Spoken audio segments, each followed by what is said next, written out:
So, namaste, everybody. Um, Today is Advait Saptami. You must have noticed every time we start a class, we talk about today is this, today is that, because we do not follow the Gregorian calendar. But for day-to-day life we do. But for spiritual or yogic life, it is not suggested to follow the Gregorian calendar. You follow the lunar calendar, which the lunar calendar has a name. It's called the Panchangam. Panchangam. Let me put that in the chat window or annotate it.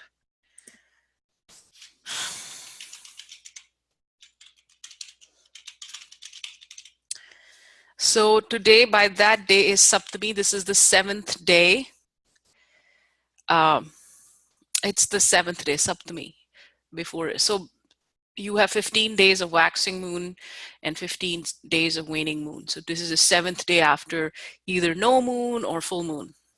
Okay, so that's what today is. All right, let's move on. Last time we did a little bit about asana, benefits of yoga, what is vinyas, what's the difference between vinyas and hatha yoga and basic yoga. We did all of that. And then I had posted a homework with a little video. Hopefully you guys had time to go through it, and there was also a little bit of reading that had been given.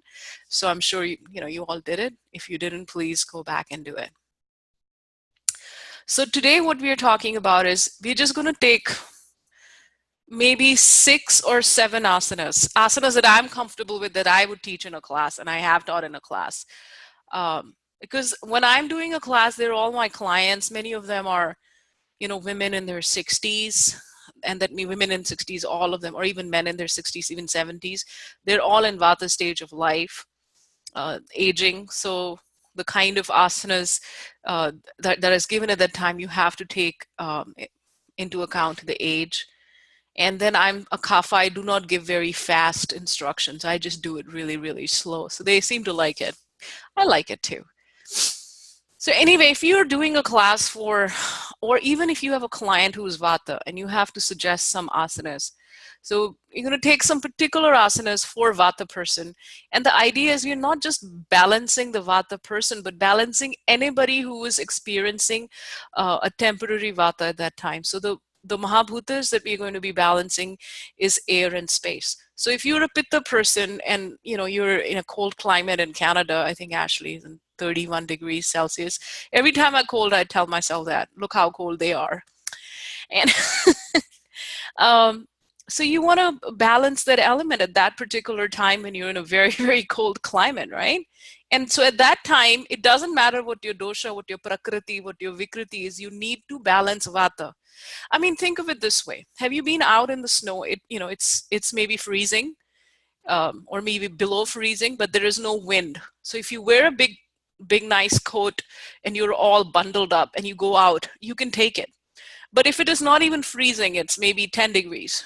I don't know. I'm talking in Celsius. How shall I say? Maybe it's 40 Fahrenheit. So it's cool. It's cold. Not very cold, but it's cold. But it's really, really windy. So you're going to feel it. I think they call it what is it called? The chill factor. It can feel 10 degrees or 15 degrees more just by the wind. So balancing vata is important not just for a vata person, but anyone who's experiencing a vata vikrati.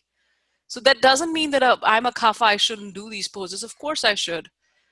Maybe I should do this for a little while and do the other poses a little longer that help my kapha, but this is also important. But when we are giving these poses as a chikitsa, as a support and treatment for whatever vata balancing, then they are not supposed to be part of a class. So you don't really have to have a big build up to these asanas, a big warm up and a big puja and a big, invocation. It's just something like you're giving as a homework to your client. So the qualities that you're looking for are, you want to warm a person up. You want to make sure you give stability. So I don't like to give for vata balancing any balancing poses. You want to ground them, so both feet on the ground, right? And you do not move fast. You move super slowly. Now, if you're a vata person and you do yoga, you want to move, right? Well, no, you have to do the opposite quality. And then, of course, it doesn't mean that for a Vata person, they should not do sun salutation. Of course they should. Let me just annotate this. Of course they should do vinyas, but really slowly. I mean, not as slowly as a yin yoga, but really slowly, take their time. So a good warm up for a Vata person is just lengthy breathing in and out, in and out. Maybe starting with chest breathing, then abdominal breathing, and then back chest breathing, so that uh, it lengthens it.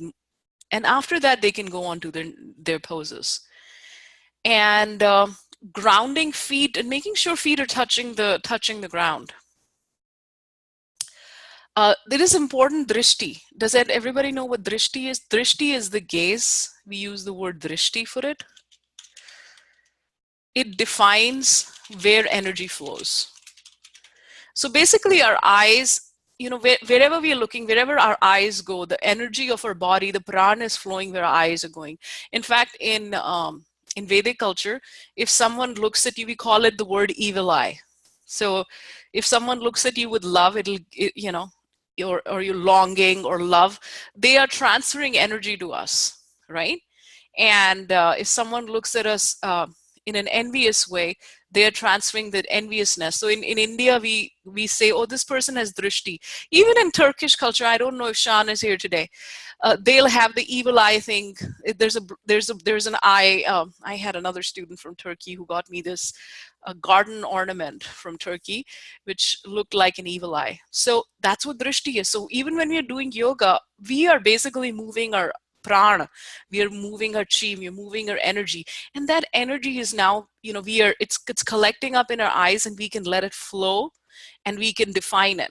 So when you want the vata to be balanced, the gaze is level, and of course already, I'm pretty sure, and if you don't, when we meditate, our eyes should not be 100% closed. They should be a little open. So our gaze is, the bottom of our gaze is towards the nose.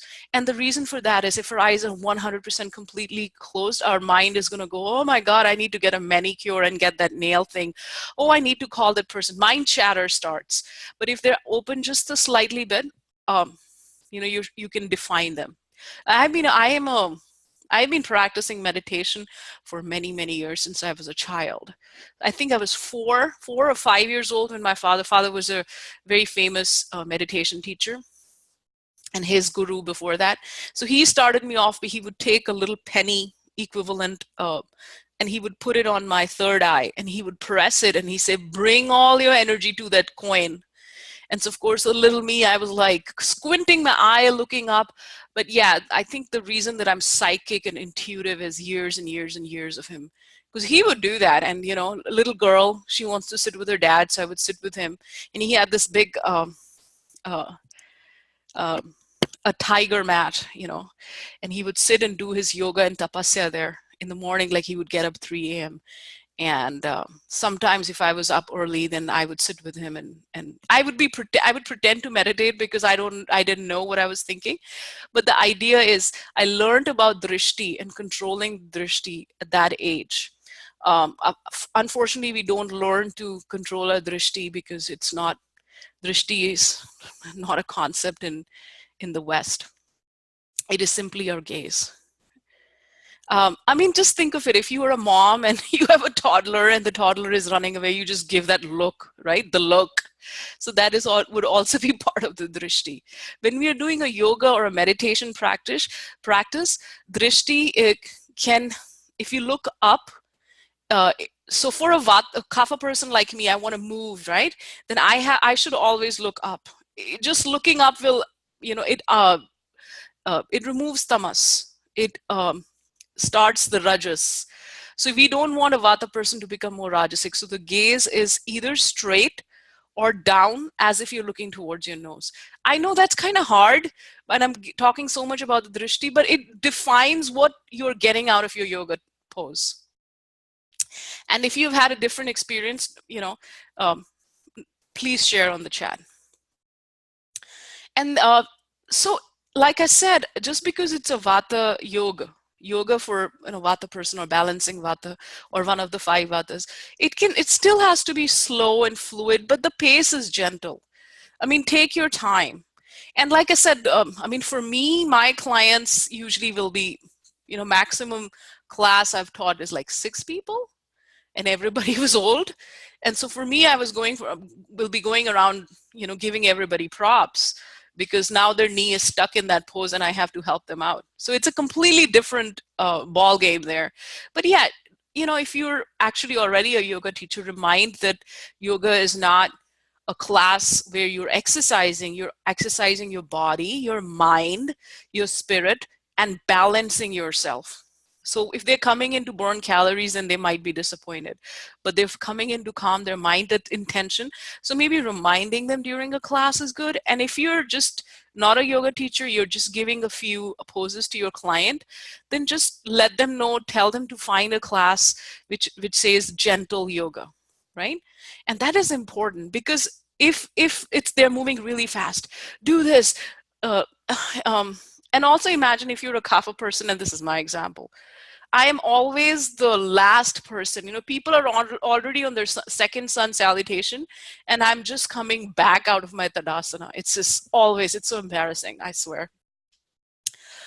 Um, Yes, flow and pause at each asana. Pause for one breath cycle. I believe that should be a 1 to 2 breath cycle, and everybody should take their time. So finding the right teacher for your client is good. So if you're not a yoga teacher and you're going to be telling other people to go take a yoga class, find a couple of hatha yoga and restorative yoga places near you. Go and check them out and see, so that you can suggest the best class for your client as well. Hold asanas for a short length of time. Yes, now that is important. First, we are saying do it slow. Then we are doing do not hold it. I went and tried the yin yoga once, and basically it was in the yoga conference. What is it called? Yoga journal, whatever, the conferences that they have. And it was in a hotel, and the AC was on full blast. And so I remember sitting in the pigeon, and then my knee got stuck because after 2 minutes, I actually had to have 2 people help me out of my pigeon pose. And then I actually had to go to an osteopath because it was completely even depleted my vata, and I'm not even a vata person. So holding it for a really, really, really long time is actually depleting. Not that I'm saying there's anything wrong with yin yoga. I'm just saying that it might not be for every single person. If flowing, do gentle, slow, and fluid transitions. And of course, you want to have if you look at I chose 4 poses for Vata here, from a little Apana Asana that even a child can do. A little manduk here, a slight lotus pose, even if it's half lotus, or even Sukhasana, and 1 downward dog. This is looking down, drishti is right here on the floor. You know how in yoga classes you see, look at your hand? That changes the intention. If this person was looking here versus if this person is looking here, that changes the intention of the pose. And that's a little bit different for everybody else too. Am I going too much into it? No? Oh, yes, it's called Winchell. Thanks, Rasamai. Yeah, I forgot. I knew it was called something. Yeah, Antonia, I know. Okay, I'm not going too much into it. Okay, all right. So let's look at, I've been talking about the drishti. So this person is looking straight down. That is good. But if this person looked up here, then it's a more challenging pose in terms of energy.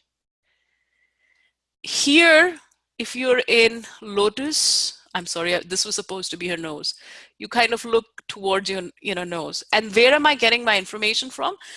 Staring at just below the nose, that horizon. It is written in Bhagavad Gita, which is our text. So energetically, I'm not talking about the pose itself. I'm saying where you're looking is changing the intention of the energy. And Vata is air and space. You know how sometimes in schools they'll have little kids do these little, they roll around like a little ball. That is really, so that's a really good warm up for kids, just to, before kids do a Pavan Muktasana. Any questions regarding this slide before I move? I've got about like 7 or 8 poses that we will talk about today. Any questions, or should I move? Good, okay.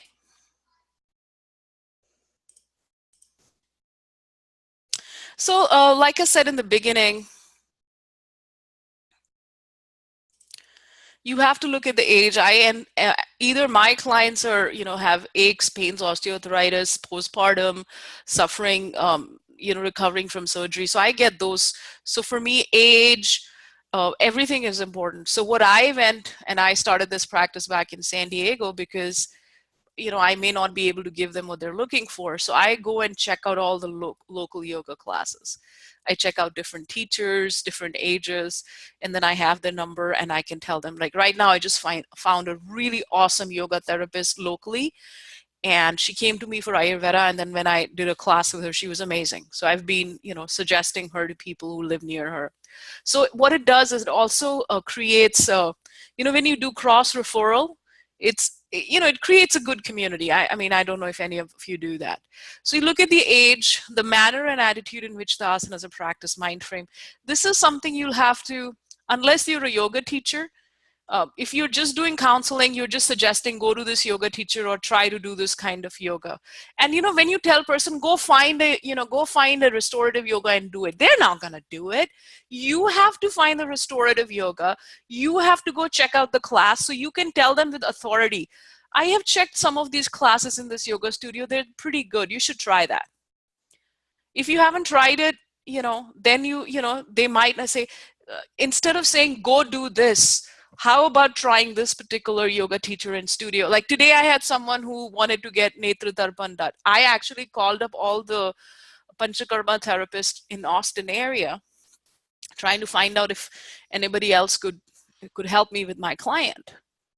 And so you have to kind of decide, because I know a lot of you are yoga teachers. And then, of course, asanas, practice chosen, level of the student, condition of the student, body structure. For example, if someone has scoliosis or somebody has, imagine if you have scoliosis and you're trying to do a forward bend. It's not going to be a normal forward bend, is it? Right? If you have lordosis of the back, and trying to do a shavasana would be hard, because your bone is jutting out in the hip area. Well, I don't want to use the word treat, but support diseases. The environment, like I told you, trying for example, where are you doing it? Are you doing it at home where you're comfortable? So when you're giving an asana as a homework to your client, I sometimes tell them do it in bed. Because aches and pains, why? Because that's where they're most comfortable. They're most comfortable in the bed. Just do it in bed. Or if you have a carpet, just put a couple of towels on your carpet and do it there. Because I'm not giving them an entire class, I'm giving them homework of asana. And of course, I also give pranayam, but usually I end up teaching them pranayam. Like I teach 1 or 2 pranayam in my session, and then ask them to practice it at home. I will even ask them to record their breathing sometimes, and then I'll text them later, did you practice? So, all right. So I'm going a little bit ahead. We are going to be doing the sub-doshas, the sub-vatas on Sunday. So Dr. Priyanka is doing sub-doshas of vata. And, oh no, I don't know if I think she might be doing sub-doshas of vata, yeah. So she's doing one class, and Dr. Aparna is doing. So you're going to be learning about the sub-vata. So purpose of yoga is, according to Ayurveda, number 1.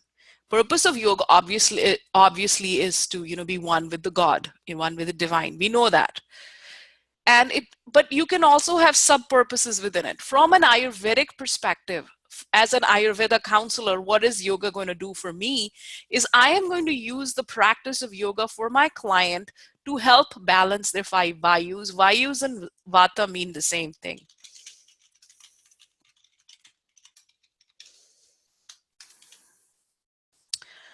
Bring Agni to a state of balance. You already studied about Agni this last class.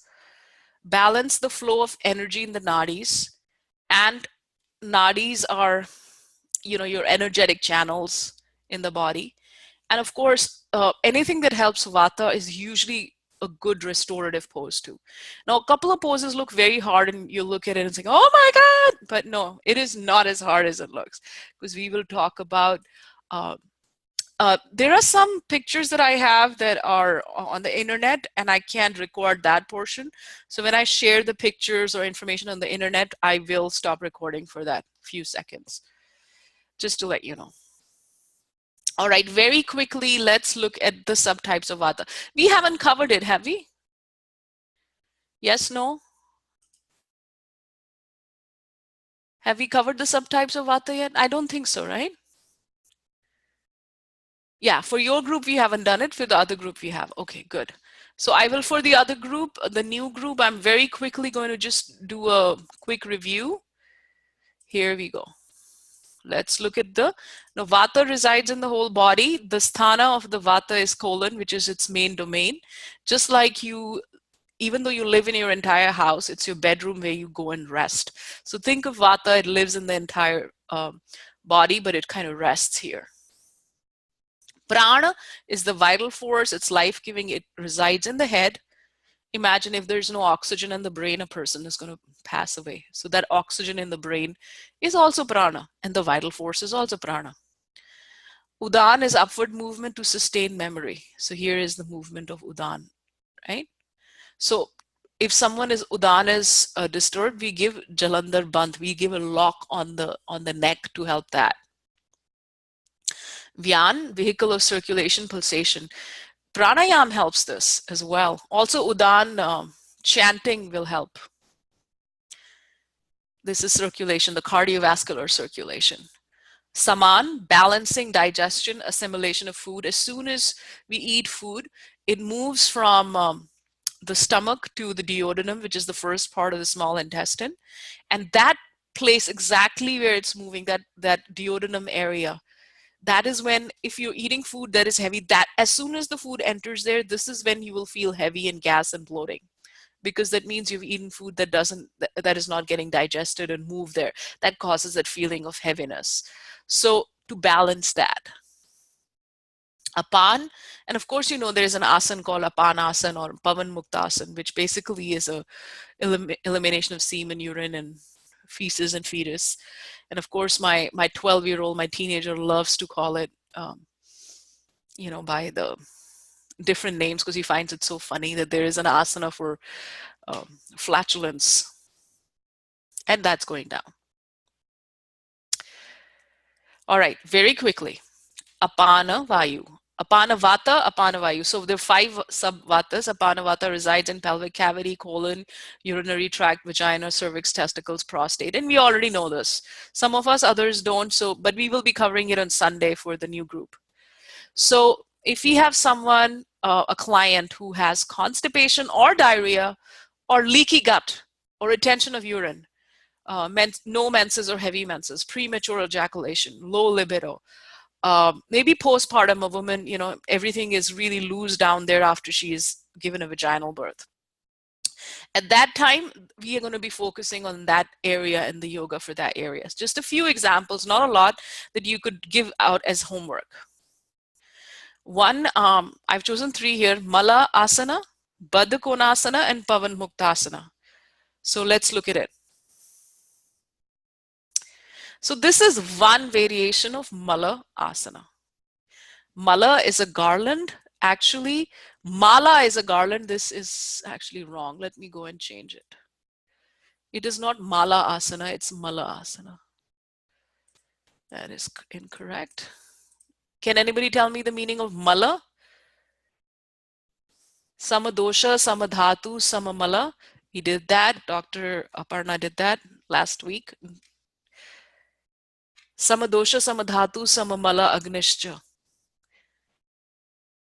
What is Mala? Anybody? Nobody?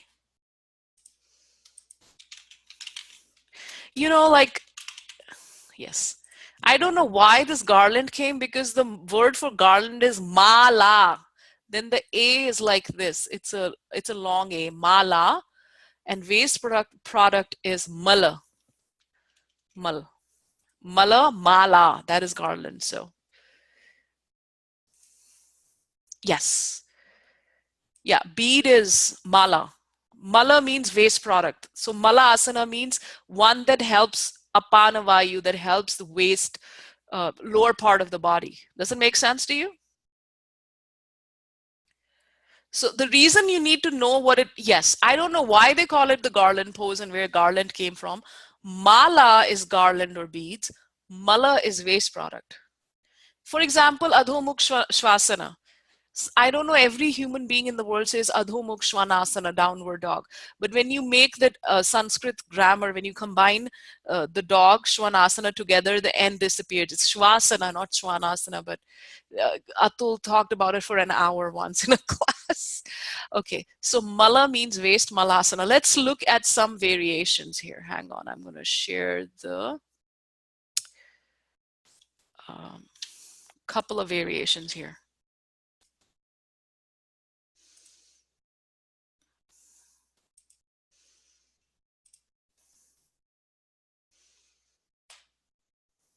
Hang on a second. Let me stop recording for 1 second. Zoom recording. So Malasana is done. What are the benefits? Good for Apanavata, Samanavata, Apanavata, Samanavata. Good for prostate, bladder, liver, spleen, sluggish intestine. Who says it? This is from BKS Iyengar's book. Okay. So we've done Malasana. Do you think you would be able to suggest it to people? This is Bandha Konasana. There are two variations here. Bandh means you basically, it's Bandha Konasana is, some people say Badha Konasana. It means the same thing, meaning lock. In fact, the Hindi word for, lock or closed is bandh. Badha, bandh, both mean the same thing. Or restrained. In fact, in our language, when we say we are going out, did you lock the door? We say, is the door bandha? So we use the word restrained, is the door restrained, right? Cone means triangle, actually, or angle. Cone means triangle. Cone literally, it can also mean, yeah. In this case, it's used for angle. So this is being done against a wall. Now, for me, this is a little hard because I have a mild lordosis in the back, so I actually have to have a little pillow. So I chose this one. This is also giving a little massage to the back. This is a little bit easier for me because of the curvature of my spine. And yes, this is one way. This actually makes it a little bit harder. And here in a person, this is actually literally restrained. There are two versions. Bandh Konasana. And then you have a few more versions that I really like that I'll show you in a little while when we share the stuff that I found on the internet.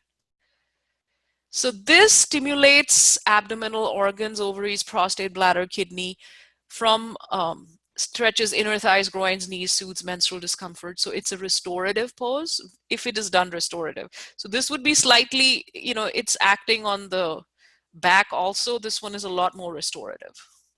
So how restorative it is or how hard, it depends on us. Yeah, if you're going to do, ask someone to do it, that I tell people use pillows. I'll show them once and then ask them to do themselves, and then they have to do homework. They practice by themselves. And wall is the easiest thing to show. This is the easiest thing to show if you're showing someone. All right. So this was interesting. This is, of course, Pavan Muktasana, also called Apanasana. Apan means what? Literally, it's the Ayurvedic name for it is Apanasana. It's a flatulence, reduces flatulence, gas, balances Samana. So Samana, Apana again. Apana Vayu, Samana Vayu, or everything that is in this area. Beautiful picture of Susan here. everything this is in India, you're pressing against it, you're stimulating it, and you're releasing air and gas, but you're also helping other apana. Yeah, if someone's knees, they have a knee issue, a little bolster can be put under the knee, right here. We don't care if they use a bolster, we don't judge. As long as they can press in, that is more important. They can also put their hands where under the knees, so the knees do not have aggravation. They can also put something under their neck, so the neck is relieved. The focus is bringing the knees to the abdomen is the aim and objective. Whether they're doing it in a hard way or comfortable way, I always want to make my client comfortable. Does it make sense? Of course, it depends on them. And then we'll look at a couple of slides again of Pavan Muktasana. Any questions? Let me look at the chat window. Any questions? You all know this, you all do this. So we are talking about Apana Vayu and Samana Vayu. Wind relieving yoga pose. So people, and you know how if there is one asana that I give most, it is this one. The reason is because I get a lot of people, because I have a form and it says, do you suffer from gas, flatulence, bloating? And the gas, flatulence, bloating, 5 or 6 out of 10 people answer, irrespective of their prakriti and dosha. I think it's just also our lifestyle, or we're sitting in front of a computer, or we're driving all day, whatever the reason may be. So I always suggest this. Yeah, this helps Samana Vayu, it helps Agni. Let me write that down. This asana actually, what is the aim and objective of balance the Vayu, bring Agni, and balance flow of energy in the nadis. So this one, Apanasana, helps balance Samana Agni and balance at least 3 of the 5 Vayus, if not all 5 out of 5. So it's a pretty important pose. Now we're going to go and focus only on Samana. Samana is that area in the duodenum. Again, we've talked about it. Provides stimulus for digestion, absorption, and assimilation. So if a person has, I wouldn't say so much malabsorption, but mostly bloating and gas. So there's 3 asanas we're going to talk about. One is Navasana. Because does anybody know what Navasana is? I know there's a few yoga teachers here. Rasamai, please don't tell them. Navasana. Yay! Of course. Of course. Yes. Navasana improves digestion, stimulates the kidneys and intestine. So aim and objective is to reach the pose, whether you use props or not. Again, I found some really amazing variations on the Navasana. So I really like them. I'm sure you might have a few more. So we will look at that. Stimulates the kidneys, intestine. It does need a lot of core strength. And the whole idea is you want to build up the core strength. So someone who is recovering from, especially postpartum, it's very hard for postpartum. Again, any twist. So if you have a Pitta person, and we will talk about Pitta in one of the coming classes. If you have a Pitta person, we always want to do twist. So forward bends and restorative poses for Vata, a lot of twists for Pitta, and for Kapha, a lot of fast vinyasa. Third is Vashishta Asana. Does anybody know what Vashishta Asana is? If you don't know, that's absolutely okay. Vashishta was a rishi. Vashishta was the master of Sri Ram.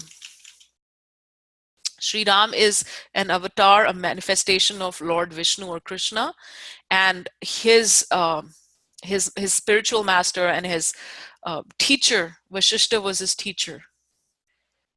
And this is the pose when, because what was he teaching Sri Ram? He was teaching Sri Ram the art of war and archery. So this pose is to do with war and archery. to strengthen that. Yes, exactly. It's a side plank. So it is, let's look at a couple of examples here. So this is one example of a Nava boat.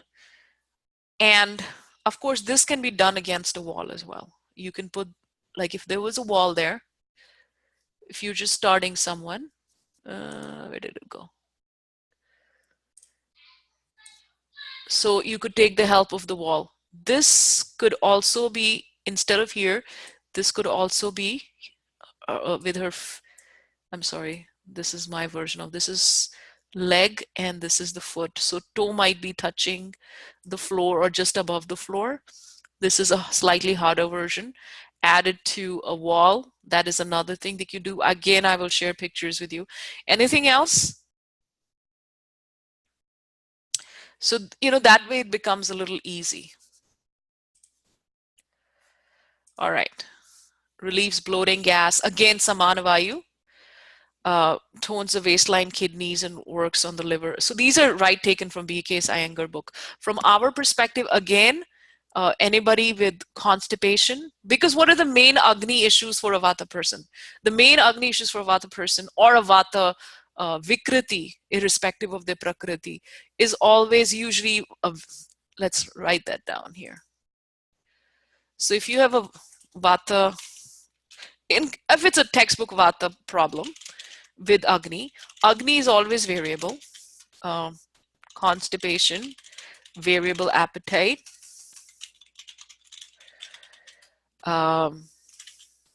bloating, flatulence, hard stools, right? And it's called Kruta Koshta, which means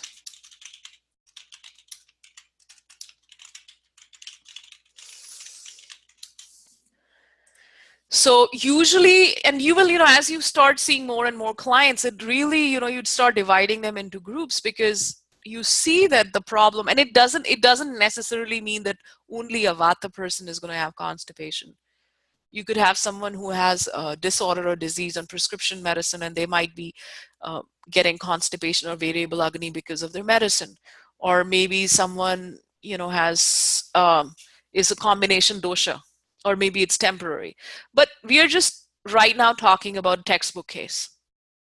Usually, if it's a Vata problem, it's variable Agni, constipation. So when you're going to make the protocols for them, the protocols would include what? Of course, diet, in which you would give the best rasas out of the 6 rasas. You will talk about a daily routine for Vata person or this issue. You will talk about the seasonal routine. You might give them some herbs, and you will give them some yoga or pranayama. So when you give them the yoga and or pranayama part, you can choose from these. Does it make sense? I actually, in my office, I have a little space where I can show them the yoga asana, because my office is not a yoga studio, but there's a place where they can, do an asana, and a yoga mat is always set up. And sometimes it's not always, but does it make sense? Do you want me to save this just to give you an idea exactly what we are trying to achieve here? We are giving protocols, diet, daily routine, season routine, herbs, yoga, and a pranayam. Make sense? Perfect. Let me save this slide for you guys. Okay. I feel a little shy because Rasamai is here and she is a yoga teacher, so I hope I'm doing a good job. All right. Let me know if I make a mistake, Rasamayan. Okay. Yeah, that is paripurna. Paripurna, it's not paripurna, it's paripurna. Paripurna. Pari means full, complete. Purna means complete. I mean, it cannot be, it is the full version. You cannot make it harder. You look at the toes, this is the full version, that's what it means. So any asana that has the word paripurna in it means that this is the complete version. That's what it means. Again, we've already done this. Contraindication, weak back or belly. If anybody, anyway, if anyone has a weak belly, they can't even reach here because you need a lot of core strength to do this. So I want to tell you a story. Once we did a Panchakarma workshop in San Diego, and it was right here in this area where Sudevi is doing this pose. And she was supposed to do a little, like a 30-minute class. And I said, just do something really simple and it should help with Panchakarma. So we had 30 people or 20 people in class. I don't remember. It was a big class. And she had us do Navasana, and we did 108 breathing pranayam while doing this pose. So I was on my 9th breath when I found a wall. And by the time the class, it's a 30-minute class. So she had a 108 bellow breath, fire bellow breath in this pose. And then half of them were just lying down. It was something we talk about. It was quite amazing. So 30-minute pretty much knocked us out. And then, of course, if you've done fire bellow breath, for 10 minutes, you feel like you've already finished your workout. You're just completely depleted. Parivrtta. So I'm sure there's a lot of asanas that are Parivrtta. Parivrtta literally means rotated, revolved. Anything which revolves rotation, and this is a complete pose, and we will look at few. It's called Parivrtta. So actually, this slide should not be here. This is also good for Vata, but actually this is best for Pitta person. Anything best for Pitta, Prakriti, and Vikriti. Can you tell me why a twist would be bad? Why a twist would be revolving, turning side? Why would this be amazing for a Pitta person? Think about it. There's no right or wrong answer. I am not an expert in yoga, so no judgment. Okay. Loose hamstrings. Okay. I'll give you a hint. That's good. Good. So the Vata sthanam, where does Vata reside? Vata resides in the colon. Where does Pitta reside? Where does Pitta reside? Pitta resides in the liver area. So when you are twisting right or left, you're stimulating the liver. Does it make sense? And because you're stimulating the liver, that's why you're stimulating detoxification of Pitta. Yeah? So because the Pitta organ is the liver. That's why.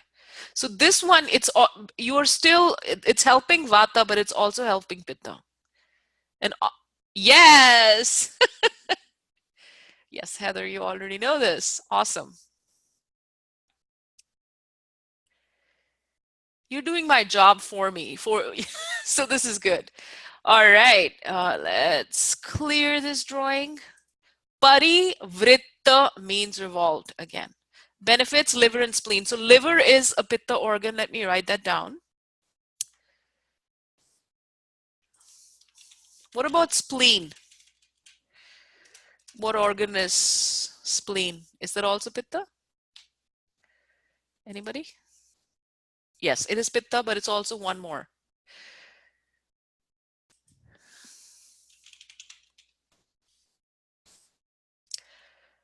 Is also related to Kapha because of its function.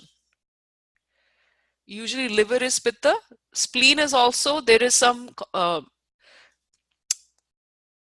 relation to Pitta, but also to Kapha. Okay.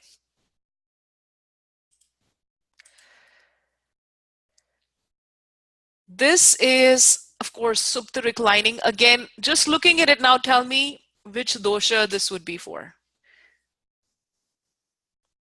And let's look at the drishti also. I'm going to animate this.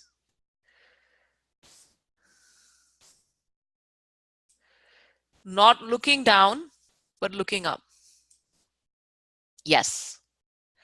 So if I want to make it more restorative for Vata, what change do you want me to do then?